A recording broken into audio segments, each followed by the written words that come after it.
With Election Day just 12 days away in the U.S., Donald Trump and Joe Biden faced off in their final presidential debate. It was a much more civilized event than last time, with a new format proving successful. The two mostly followed the rules with minimal interruptions, thanks in part to a muted microphone and a commanding moderator.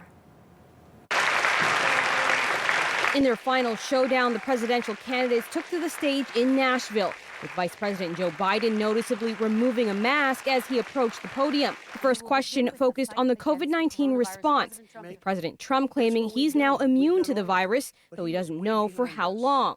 I was in the hospital, I had it, and I got better, and I will tell you that I had something that they gave me, a therapeutic, I guess they would call it. Some people could say it was a cure. Trump also claiming a vaccine will be announced in weeks. But when NBC's Kristen Welker pushed back, Trump backpedaled, admitting that wasn't a guarantee. By the way, this is the same fellow who told you this is going to end by Easter last time. This is the same fellow who told you that, don't worry, we're going to end this by the summer. We're about to go into a dark winter.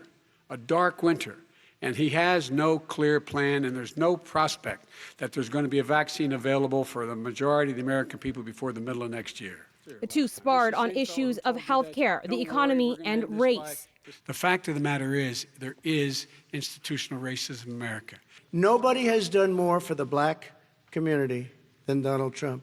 For the most part, tonight's debate was noticeably less chaotic than the last. The question is, Justice, radical left. Will you shut up, man? Listen, who is this time around, debate organizers announcing they'd be muting microphones during the first 2 minutes of questions for uninterrupted statements.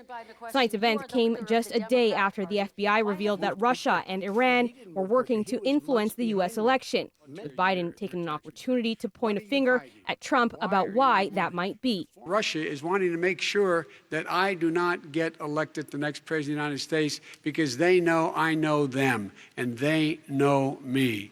I don't understand why this president is unwilling to take on Putin when he's actually paying bounties to kill American soldiers in Afghanistan. While he was selling pillows and sheets, I sold tank busters to Ukraine. There has been nobody tougher on Russia than Donald Trump. As the campaigns head into their home stretch, both candidates hoping tonight's performance will seal the deal, speaking directly to voters about why they are best suited to lead the country. In the middle-class families like I grew up in Scranton and Claymont, they're in trouble. We should be talking about your families, but that's the last thing he wants to talk about. Let's get off this China thing, and then he looks, the family, around the table, everything. Just a typical politician when I see that. Let's talk about North I'm not a typical Korea politician. now. Okay, that's why I got elected. And this final debate comes after the previous debate was canceled when Trump refused to participate in a virtual event after his coronavirus diagnosis. Americans will head to the polls on November 3rd.